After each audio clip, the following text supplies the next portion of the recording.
The expat that did absolutely everything wrong. We all make mistakes over here. We all do things wrong. And I'm happy to say that most of us, when we make a mistake or do something wrong, we learn from it. However, this is a story about a gentleman that moved over here and didn't just do one thing wrong. He did about 5 things wrong and did absolutely nothing to recognize it and nothing to correct it. And it's every snafu that you can make all rolled up into one story. Coming right up in the video. This first little tale of woe begins in 2019, 2 years after I initially moved out to the Philippines. I had the opportunity to meet this gentleman and chat with him in person a number of times, and he told me the whole story, which I'm going to relate to you right now. He had been talking with a young lady online from America for about a year, and he's 57, back in 2019, she's 19 years old. He flies out from America, not to live here, but just to meet her and to get boots on the ground and make sure everything's copacetic with him in the Philippines and everything's copacetic with him and her. And so when he came out, apparently when they met, sparks flew. There was a lot of physical attraction to one another.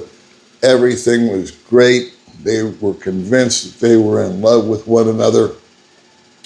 And so he decided, wow, I can't let this one get away.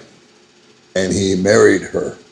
I think 2 months into his journey over here, he proposed, and 30 to 45 days later, they were man and wife. Marriages take a little time out here. And then he was getting ready to go back to America. He extended his stay by a couple of 3 months. And somewhere during that time period of them being together, she became pregnant. And he had to pick up and leave because he had unattended business at home. He lived in a mobile home. He wanted to sell that.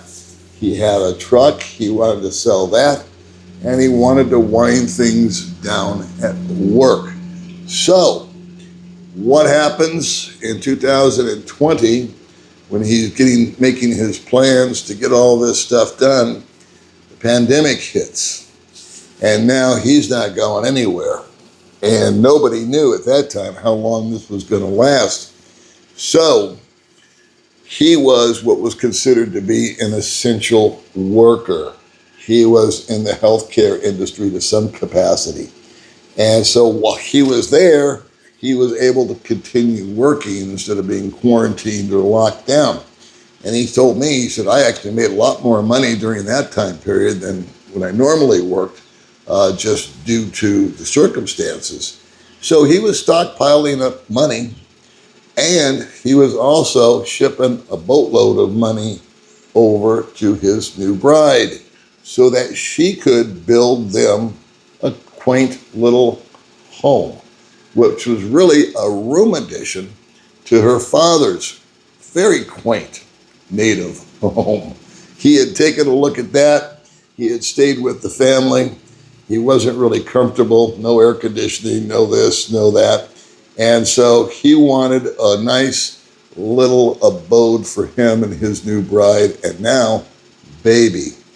But they kept it simple. They built basically a box made out of hollow block, and then a door and a CR, or a toilet, bathroom. And that was it. It was a square box. It was enough to fit a bed, small sofa, small little desk, small refrigerator, and a TV set. And it was pretty much the long and the short of it. Nothing extravagant, but at the same time, anything and everything they needed at the time.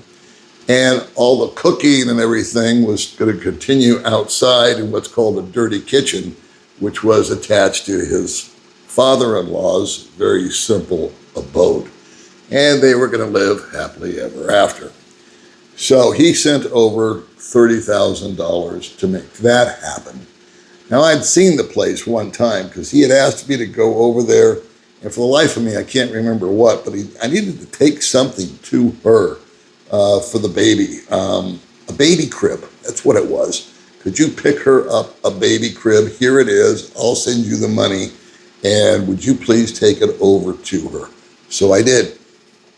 And I got my one opportunity to see this place, and I was not impressed. I was impressed with the build. I thought it was nice, clean, simple, all a person really needs, but I was not impressed with the price tag. I remember thinking, man, this cannot cost $30,000. I'm no contractor, but I know what things, I saw houses for sale at the time that were twice as nice for damn near the same money back then. Not now, but back then. Anyway, that being said, I figured in the back of my mind, I think she spent about half that money building this place and the other half fiddly farting around with her friends and family. And it turns out that I wasn't too far off, but that was just a guess that I had made at the time. All right, let's fast forward. The pandemic ends. He gets on his flight. He sells the house that he's staying in. He sells his truck. He's got a boatload of cash in his possession because of all the extra money he made during that time. He had sold, like I said, all of his physical possessions. So he was pretty flush when he came back over here. And now he was 59. So he was 3 years away from being able to collect his Social Security. And that would have been just fine. Because he had so much cash. I don't remember the exact number, but it was enough that if he lived conservatively and didn't go nuts, well, when he turned 62, he could file, which is what he eventually did. And he could also add on the kid, the little boy, which he did, and all that. Here's the misnomer on this whole deal. Here's the punchline. After he got back, and he got to spend time with his wife, and he got to spend time with his child. The wife was very cool for the first month, let him get in, settle in, check out the place. And to say that he had a disposition that was on the grumpy side is putting it lightly. He was not the type of guy that was exactly easy to live with. Nicest man on the planet. When he interacted with me, he would give anybody the shirt off of his back. I take nothing away from him as being a human being, but I just know his disposition was that of kind of a hair trigger and being grouchy and a bit of a complainer. A bit of a complainer is putting it lightly. He complained more than he complimented, I'll put it that way. I don't know what the cause was. I don't know if it was his attitude, but I think the fact that when she was 19 and met him, she had matured to some degree. She'd gone from 19 now to 21, and a mother, a single mom for a while.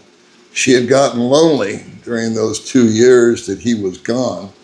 And while she portrayed it as being out and about with her friends and her family on social media, turns out that she was actually seeing somebody or possibly several people to take care of her physical needs while he was gone.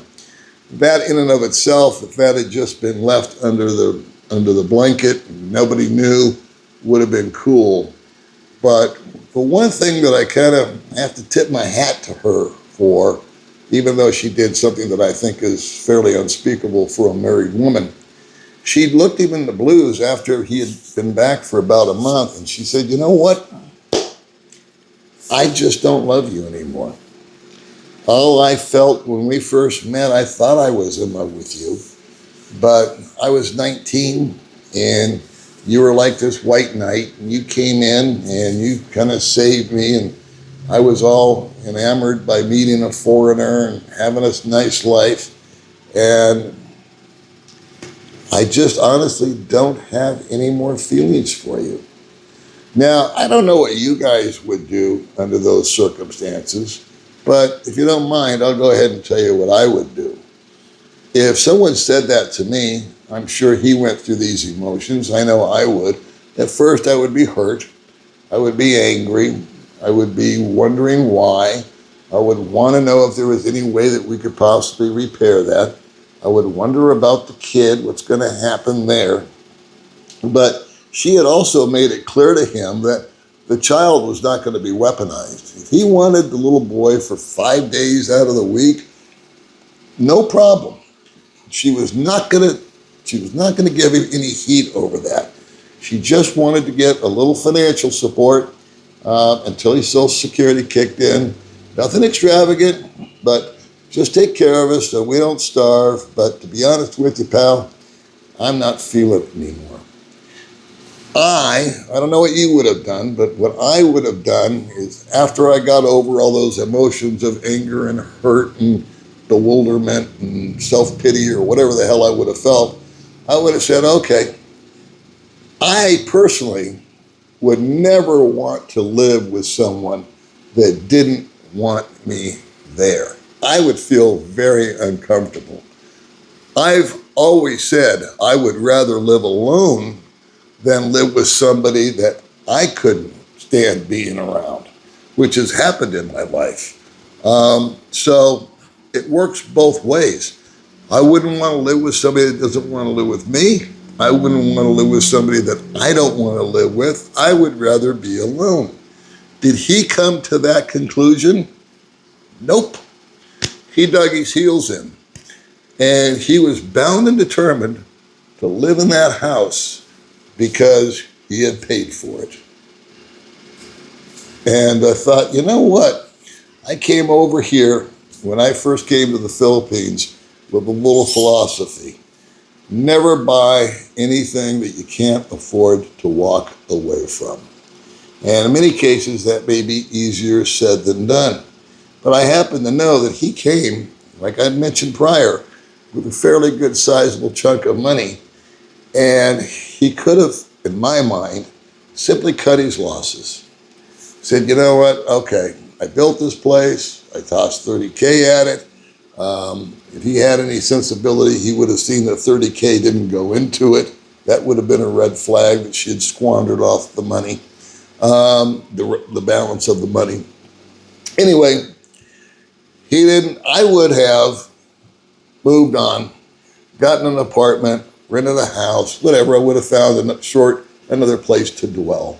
And I would have agreed to disagree and say, okay, you take the kids on Wednesdays and I'll take them on Thursdays, and the usual back and forth with custody. And I would have called it a day. I would have allowed her to move on with her life, and I would have moved on with mine, and we both should collectively try to do what's best for the child.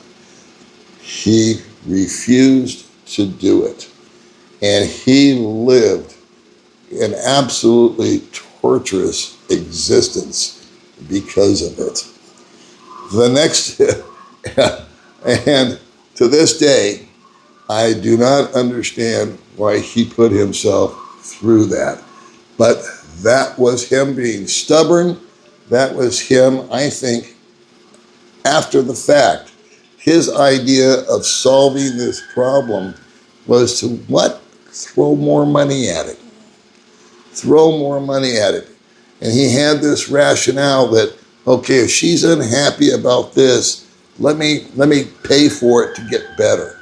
That'll make her happy. She wants a phone, I'll get her a phone. That'll make her love me. She wants to go to this place, I'll take her there. That'll make her love me. No. The more money that you throw at somebody is just being an enabler. And actually, they lose respect for you. The more money you throw at them, down goes the respect-o-meter.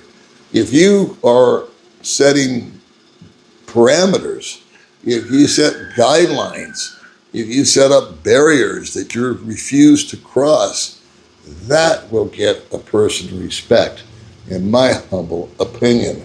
No, this is the way that we're doing it. If you don't like it, tough. Move on. Find somebody else. Be able to take a stand. Be a man. hold your ground. Not only women, but other people, if you establish boundaries with them and they cross them, you let them know that that's unacceptable. That's where you'll get your respect. Well, this guy, I was going to tell you about two guys, but I'm going to stick to just this one gentleman because of time. But what do you think about his decision-making process? I can tell you to this day, he's not happy. He's burned through all the money on her. He's getting his Social Security. He's getting the money for the kid. But what do you think? Was he entitled to stay at that house? Or should he have just simply admitted defeat, if you want to call it that, and moved on? I'd be curious to hear your opinion.